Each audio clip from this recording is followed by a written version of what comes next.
perhaps. It is this increasingly young, fast-growing, and rapidly urbanizing population that puts considerable strains and pressures on the already overcrowded and in many respects overburdened cities across the African continent. So how will Africa, especially sub-Saharan Africa, deal with all of these looming challenges? Can the continent's leaders agree among themselves, despite the ongoing tensions that are currently bubbling up, agree on a joint strategy, a shared common vision for the way forward when it comes to improving the state of infrastructure, which they all agree is lagging behind? Underinvestment in infrastructure ranks as one of the 5 biggest risks the region is currently facing. That is according to the World Economic Forum. A lack of funding for roads, for other critical infrastructure across Africa is impeding productivity across the region to the tune of a staggering 40%, according to World Bank estimates. The African Development Bank also gave its own blunt assessment when it talked about the pronounced infrastructure deficit that Africa is facing. We all heard yesterday a number of African heads of states talk about infrastructure as one of the main challenges, but also a key priority area for them. The South African president was one of those who talked about it, who said there was the need for enormous resources and smart partnerships. But there was also a very optimistic note that was struck. The future is great. This is Africa's century, we heard. Is it really? Can Africa overcome the challenges that we know, the challenges that have to do with power shortages, digitalization, automation? Can it make that leap forward in this new era of digital transformation? The Africa Continental Free Trade Area has been signed, as we know, by all 55 members of the AU. It's expected to be one of the world's largest single markets, accounting for 4 trillion in spending and investment, even though intra-African trade only accounts for a mere 16%, but that is expected to go to 52% in a few years, just around the corner, in fact, by 2022. So there's a lot of potential, a lot of pitfalls too, perhaps, with nearly 40% of sub-Saharan African countries at risk of slipping into a major debt crisis. And so therefore, how does this affect the idea of attracting further investment, foreign direct investment? How does it impact the investments that we currently see in the Belt and Road Initiative, at least for some African countries? Is it going to provide the opportunity that so many countries have been looking for so many years to enhance their integration, their connectivity, their economic growth, or will it simply further burden the economies that are already struggling with the limited budgets that they have at hand? As the World Economic Forum's risk assessment report points out, leaders and economies will face considerable risk if policy agendas fail to deliver. So again, do the political leaders really have the will to rid Africa of the endemic problem of corruption, which is also impeding foreign investment? Is Africa facing insurmountable challenges, as some have argued, or can it overcome these many, as we say, many risks that are there, and actually build a more resilient transport network?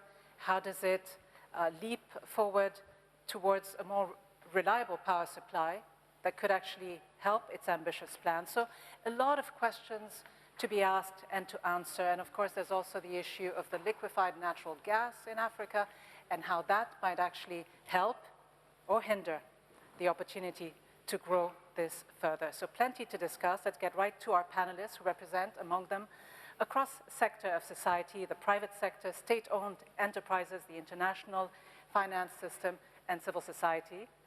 I think there's a big elephant in the room, which is missing here.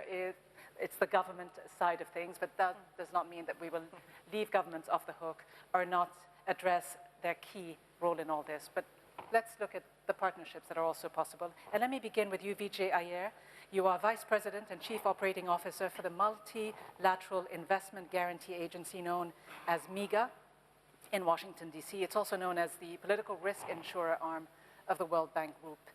Your organization, I know, has been supporting several projects in Africa, from here in South Africa to Namibia to Côte d'Ivoire and other countries as well, focusing on infrastructure. Your mission is to promote foreign direct investment. How difficult is it to promote that kind of investment in countries and in a sector that may provide more risks than many? Yeah, thank you very much. I really appreciate the opportunity to be here and speak to this very important topic. You already touched upon it, but let me just emphasize, you mentioned the Africa Continental Free Trade Agreement. The benefits of that agreement and the implementation that will come about will be driven by the ability to create the infrastructure that is required for that free trade agreement to deliver its benefits. And when I say infrastructure, it's a very broad term. It's both hard infrastructure, roads, connectivity, and so on, but also the softer side of infrastructure, border controls, customs, free flow of goods and services, and so on, labor for that matter. So I think already you mentioned the deficit in Africa on the infrastructure side.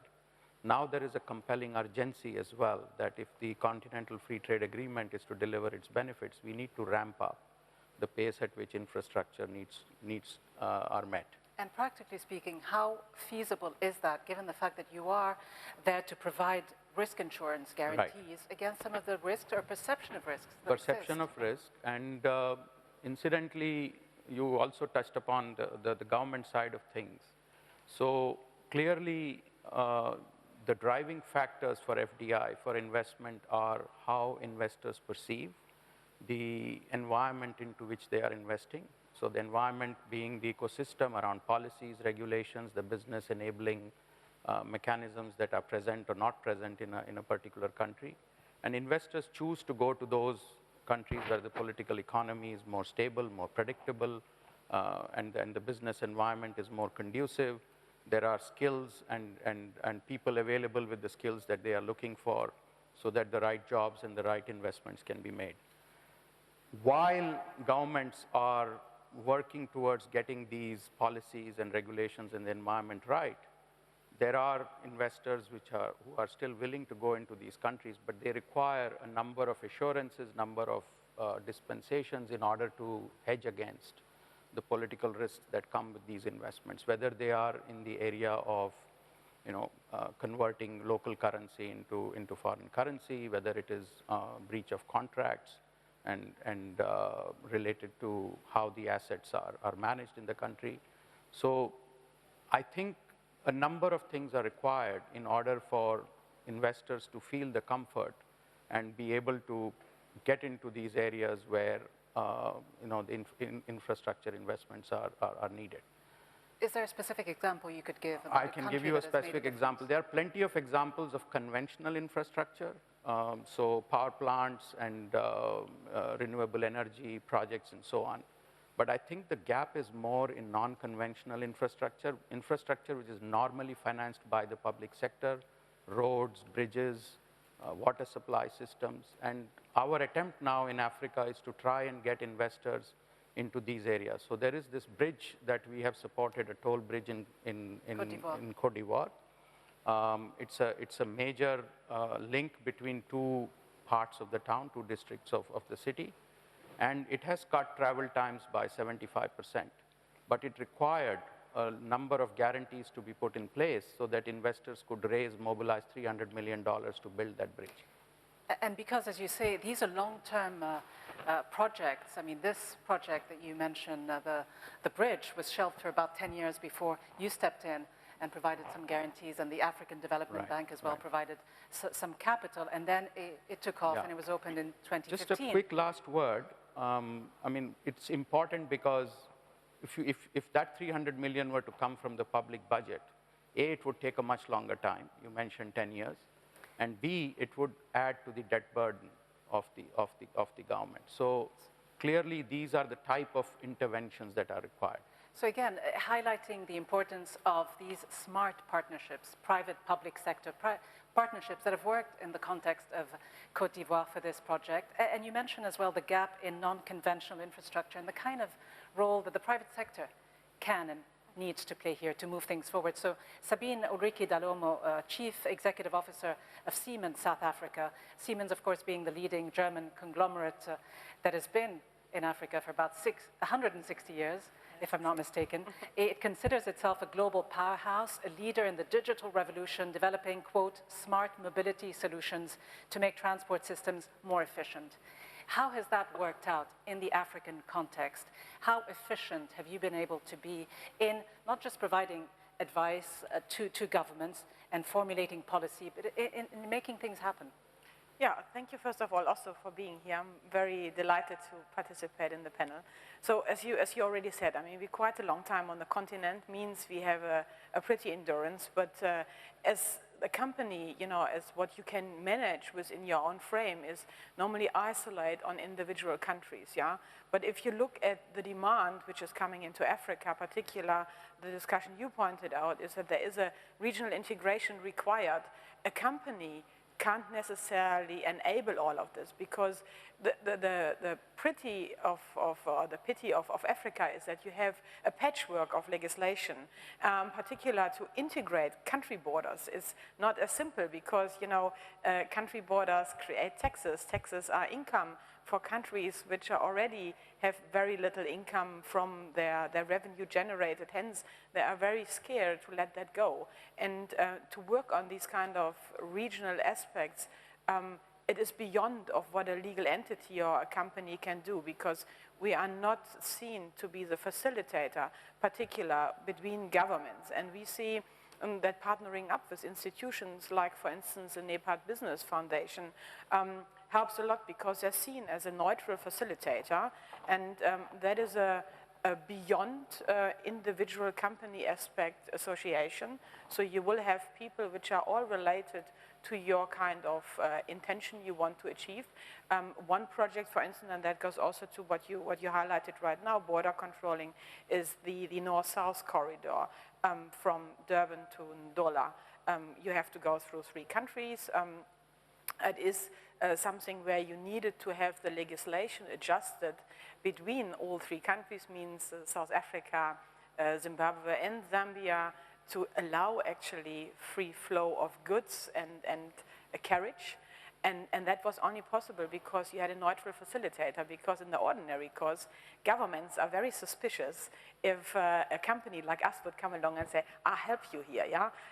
So they do want to have this neutral aspect, and I believe this kind of engagement on facilitation in the sense of really being a neutral position, getting government parties together, not feeling worried, or institutions together, not feeling worried that the private sector wants to overtake them in their endeavor of doing their own job and infringing on their revenue collection, yeah? Well, you bring up several interesting points. I mean, you talk about being the facilitators in a positive sense, but listening to some of the heads of states gathered here yesterday, the South African president was talking about the problem of corruption, and in a way, he also raised the issue of the private sector quite often facilitating in the negative sense the ongoing culture of corruption that seems to exist in Africa.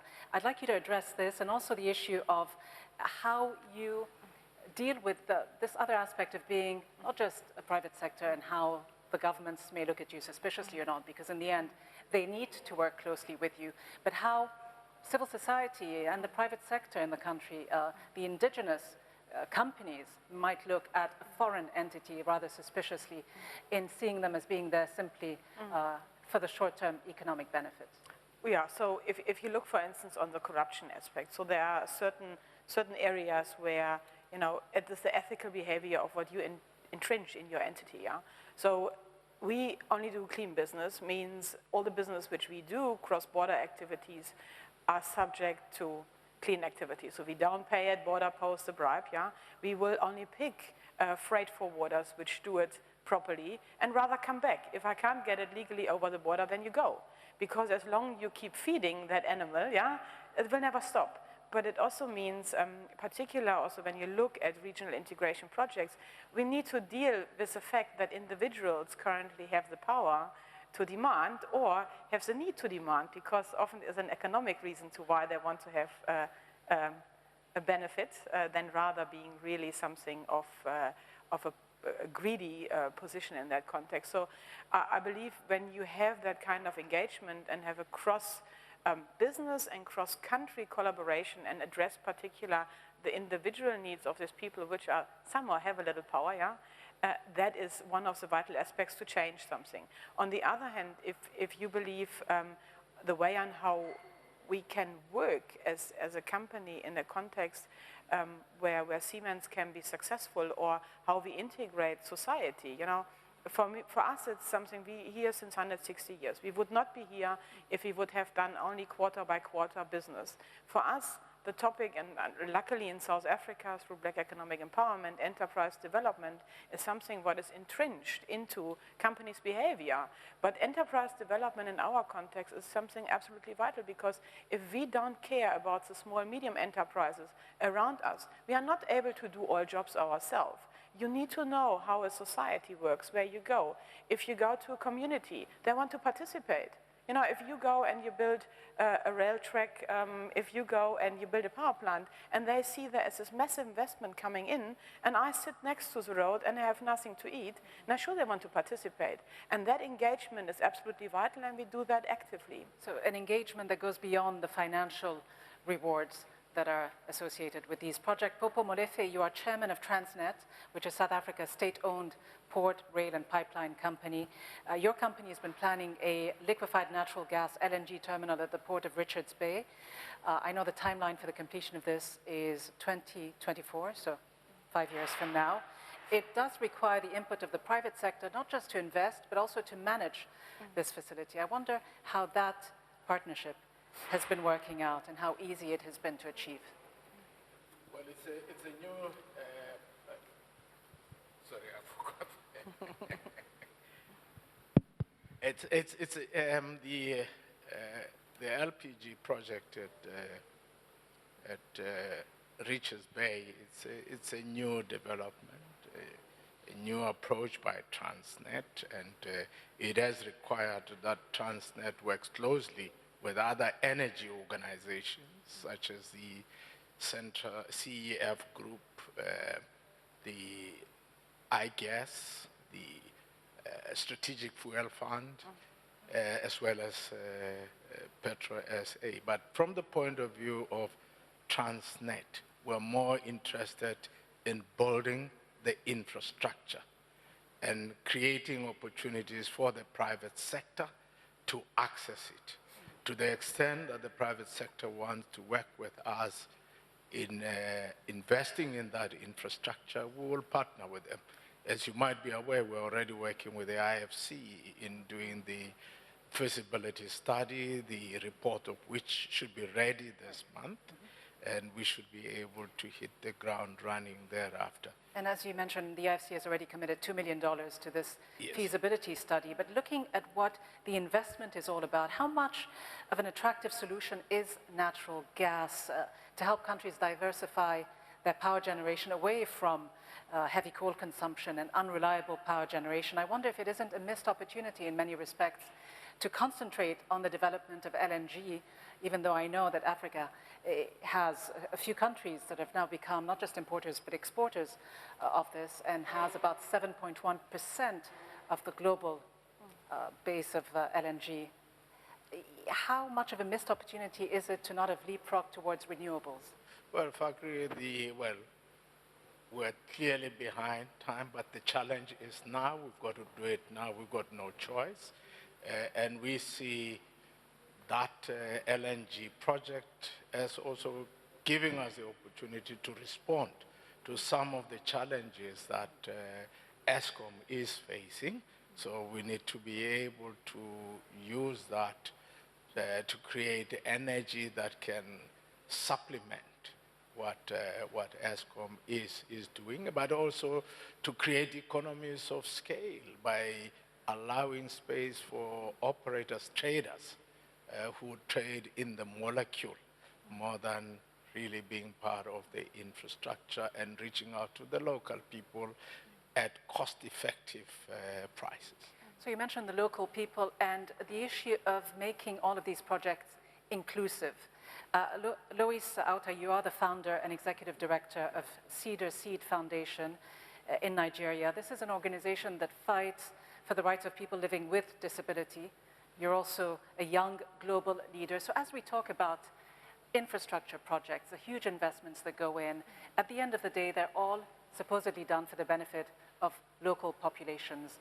Looking at people with disabilities across Africa, how much do you feel that you are included in the discussion, or perhaps not? Do you feel that some of the basic needs of your community are even taken into consideration when these projects are being finalized and implemented? Actually, I'm not impressed. In the world, we have 1 billion persons with disabilities. In Africa, 80 million plus. In Nigeria, we have 25.3 persons with disabilities. And for too long, persons with disabilities have been excluded, discriminated, and underrepresented in the infrastructural development. The UNCRPD, Article 9 to be precise, which talks about accessibility, the SDGs on goal 9 that talks about infrastructure, and the Nigerian Disability Act also talks about inclusive infrastructure, which it has not been implemented. Persons with disabilities do not have access to road transport, air transport, as it should. There are no road signs on the road to be able to guide them to move around independently on the road, in the air, and so on. So, to speak from my heart, I am not impressed with the way infrastructure is being managed. So you are not impressed. Why is it that the situation is where it's at, especially within the African context, that it is not part of the discussion, the debate, or the culture to take into account the basic needs of people with disabilities? I presume you're talking about such basic things as simply finding a ramp in airports and other places to move from place A to place B. Does it have to do with just the government's lack of willingness and interest, or also with some kind of underlying stigma from society that is still bubbling under the surface, which makes it also an issue of not great importance to many?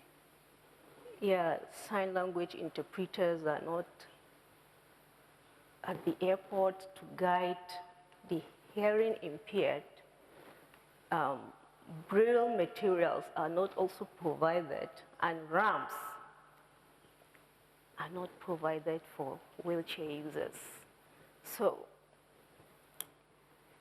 persons with disabilities need to move around independently from point A to point B, but those structures are not provided. So, the government, the private and the public sectors need to come together and work with disabled people organizations, ask them questions, what they need to do to make the infrastructural facilities inclusive and accessible.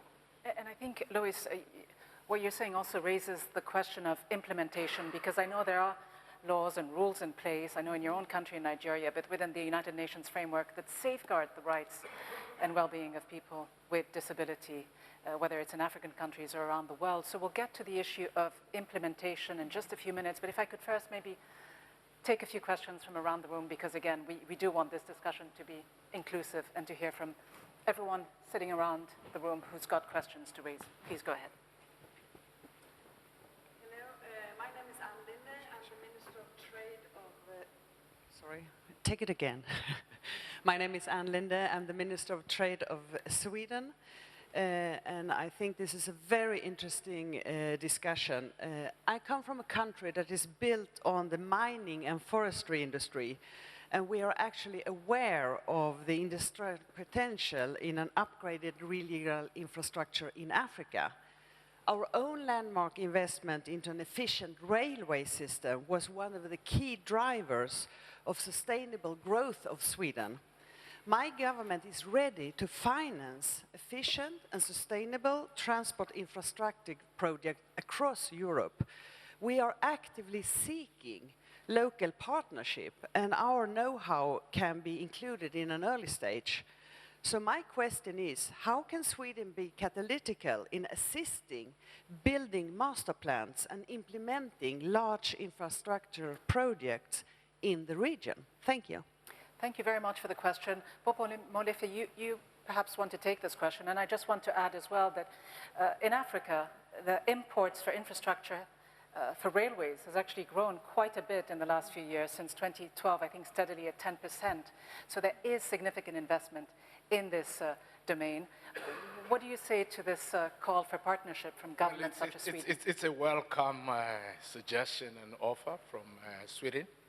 We are promoting inter-African trade, and to that extent building connectivities with the rail to ports. We're doing work with Botswana through Lephalale to Richards Bay, busy with the Swazi-South Africa rail corridor. There is a Maputo corridor. We're working on the North-South corridor, which is a project that the African Union had mandated South Africa to be the champion of on rolling stock and rail development.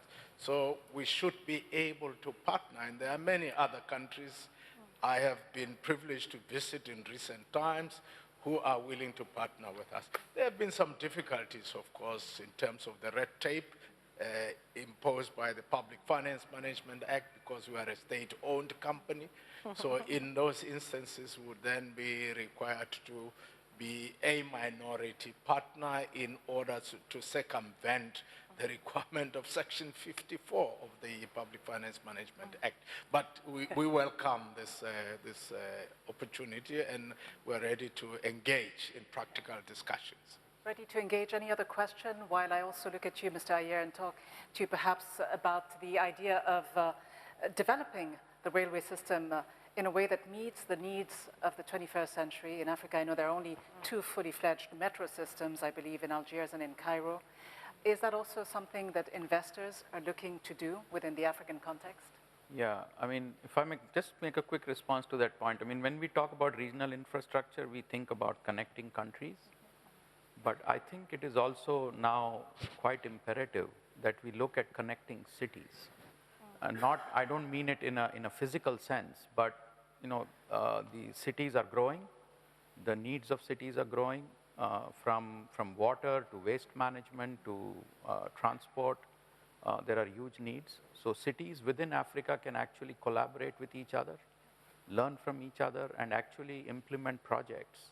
And this offer from Sweden is a very good offer in terms of looking at how Africa can look at maybe 20, 30 years from now, what are the types of connectivity that would be required to make trade and movement of people and goods flow very easily.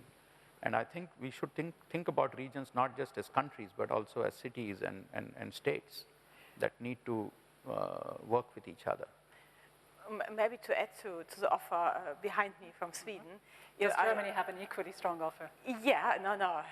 But I think, from a European point of view, particular on how to enable trade in Africa is one of the key levers. Because if you have a rail network, then you need to have loads for all ferries going in and going out.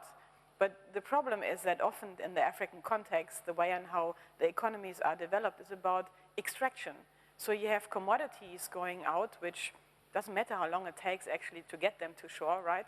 And there will be market on a global market. So I think particular from a European point of view, I think it's important to understand how Africa can participate in their value chain, and how you can have exports from Africa being allowed to come into your country, so that actually that kind of return is commercially viable, because nobody will invest in Africa just for the sake of the people, and that is unfortunately the situation, yeah, because it needs to be a commercial aspect. And if you look at many development in Europe of the last 100 years, it has happened because it was a new technology. Governments want to demonstrate that they are in the leap and in the front row of technology development, while in Africa we don't have that scenario. Yeah. Molefe, there's also the issue of the financial constraints. I mean, these massive infrastructure projects on a global level need to be financed, and we all know that many African countries, indeed many countries around the world, are struggling currently with limited budgets and financial constraints. We heard yesterday the president of the Seychelles talk about the uneven economic development within the continent. He referred to just one country being a high-income country. So where is the money coming from, and where do we need to look to when governments are in need for these kinds of investments? The point that Sabina raises is an important one. The projects must be designed in such a way that there are returns for those who put their money in, and returns for the countries in which the projects are done. And therefore, the question of volumes of the cargo that you move from one point to the other must be such that it can give returns to that country and put that country together with its partners in a position to pay back the loans that they take. But also you need a concession that extends for longer periods, so that it makes sense for an investor, and it becomes attractive to an investor to want to attract. From our side as Transnet. To attract and maintain the investment. I beg your pardon? To attract and maintain. Attract and maintain investment. Yeah. From our point, I mean, we are a company with an asset base of over 370 billion. We generate over 74 billion rand. So we are able to generate revenue, and therefore we can attract investors, and we don't depend on bailouts from the government. So we want to partner, therefore, with the private sector to achieve that objective, and I think we will be able to get it. We need bankable projects, and you know, financiers will come. But again, South Africa perhaps in a much stronger position than many other countries in the region. Let me take another question from the audience. Bonjour, je vais... Hello, everyone. I speak French, if you will. I happen to come from Equatorial Guinea, which is Spanish-speaking, but I think for the purpose of this particular forum, I'll speak French. I've got a comment and a question in that order. I'll wait so that each and everybody, especially the speakers, can have their microphones, their headphones on. My comment relates to the situation that's prevailing in our situation, particularly in my country. It was mentioned that all countries are not the same level of development in Africa. It so happens that in my country we have got very good infrastructures, especially as far as roads are concerned, and in the process of finalizing the construction of a hydroelectric power plant. And we also have got a wonderful airport. The question which I wanted to ask is how we can make these infrastructures profitable. This is one of the difficulties that, in fact, one of the major difficulties we're having in our countries. We busy constructing more roads so that we can have better links with surrounding countries, namely Cameroon and Gabon. But the issue we have is how to make these infrastructures profitable. I'd also like to ask a question to our sister, who mentioned that we do not take into account the issues of handicapped people when we are laying down infrastructure. I wanted to share the experience of my country, Equatorial Guinea, if you will.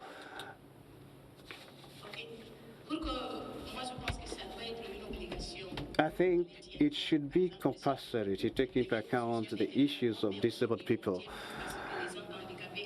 so that they can have access to all infrastructure. This includes, of course, public offices and hospitals. They have also got a right to work and be able to have access to all kinds of infrastructure around the country. Thank you very much. Question and observation about Equatorial Guinea, the situation there when it comes to infrastructure projects, doing relatively well, but also this idea of inclusion and why investments may or may not feel attracted to projects that need to take into account the inclusion of people with disability. Yeah. On the inclusion point, I think Lois made the point that infrastructure, new infrastructure, when it is created, is also creating some inequities in access to that infrastructure. So when we build a highway, we think about the cars that will be using that highway. We very rarely think about the pedestrians who will have to walk a kilometer or more to cross the road because the crossings are only put a mile apart and there is no access to cross the road. So I think in planning and executing infrastructure, the issue of access, that we are not creating new inequities through the construction of new infrastructure is very critical, and I fully agree with Lois that the inclusion aspect of infrastructure is very critical to make it work for all. Yeah. On the point about the ensuring returns from infrastructure investments, I think it is critical. If we are asking private sector to come and invest in infrastructure, even for governments, if they invest public money in infrastructure, the returns have to be there because these assets have to pay for themselves. The problem is that most of these infrastructure assets, she mentioned a hydropower plant. A hydropower plant money is recovered over a 40-year period, 30 to 40-year period. Transmission infrastructure, road infrastructure, you recover the money over 30 to 40 years. Investors want returns in the next 7 years, 8 years, 10 years, and they don't have the patience or the patient capital to stay in that project for 30 or 40 years. So even though you may have a 20-year contract, there has to be a mechanism within the projects to make sure that some of the returns are front-loaded and that governments step in with providing the support and the assurance that those returns, those revenues will flow, interruptions would be managed so that the asset is able to deliver the returns. And only when a country has a number of well-functioning projects will it be able to attract more investments. So it's a cycle. You have to get into that virtuous cycle of getting stable. You mentioned maintain. It's very important. It's not just important to attract, but it has to sustain and maintain, and that track record has to be built up over time. Do I have another quick question around the room? In the meantime, perhaps, Lois, can I ask you quickly to put on your hat of being a young global leader, civil society, basically feeling that African governments need to set the rules, enforce the rules. You and I spoke about the need for implementation when we met yesterday, saying that this is really what is lacking, and get out of the way, that quite often governments tend to be in the way of business and activity by young entrepreneurs and stifle activity that could lead the way forward. Government needs to work with disabled people organizations, ask them of their needs, and also ensure that those needs and their rights, disabled rights, are given to them. We want to see offices that are inclusive. We want to see schools that are inclusive. We want to see public offices like parks and gardens and other places being inclusive. Persons with disabilities have the rights, they have the potentials, they have what it takes to contribute to their national development. And do you know... Is part of the problem the fact that many of them are not in the decision-making Yes. processes? They're not involved as CEO of enterprises or government cabinet ministers. Is that one of the problems? Yes, they are not involved in decision-making processes. And when they come out to vie for positions, they are not given the opportunities and the support because people see them as charity, not as rights. That's why I'm going to talk about the models of disability, the charity model, the social model, and the human rights model. And as it is, Africa is still operating on the charity model. Wrap up with a few final thoughts, if you would. We as you are aware, that we are, as Transnet, we have been going through a rigorous process of restructuring, enhancing operational efficiencies, putting in place new operating model, and we will be looking at the new business model, how Transnet should look in the future, given the global changes in how business is run. So from our side, I know I've met with you a few times. Going forward, we should be able to address some of those challenges, but we can do them in partnership with our neighbors. For example, if we have to do the 800 kilometers of rail, I think it's from Ndola to link up with our north-south corridor and link up with DR Congo, Zimbabwe.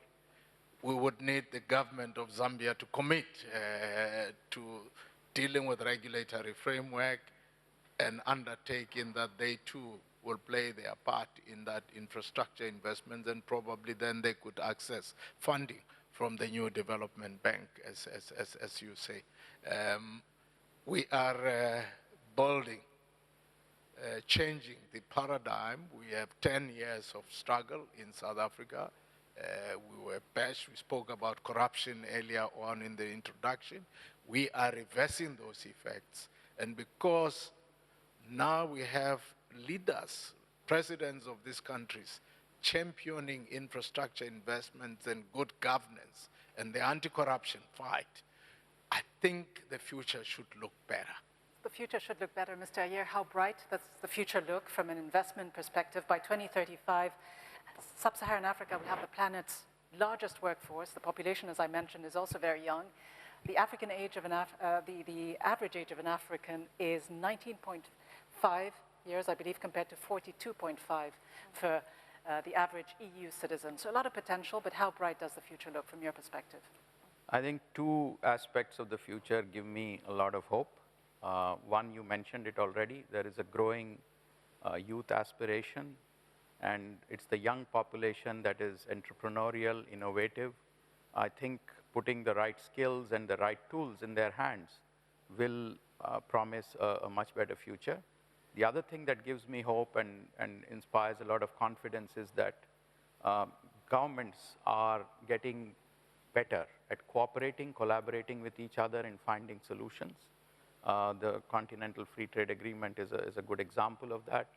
Countries, when they grow alone, take a longer time, but when they collaborate and grow together, there is a much faster pace of growth. And I see that happening more and more with increasing digital access and digital flow of information and e-commerce, and the young population and governments willing to collaborate more with each other. I think that we can hope for a much better future for regional infrastructure, regional integration, and the investments that have to come with it.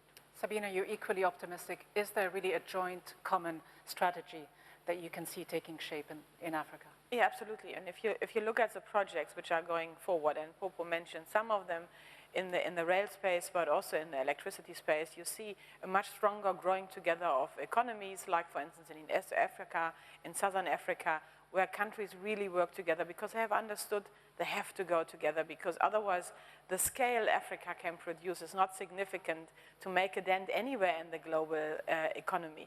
So I'm rather optimistic.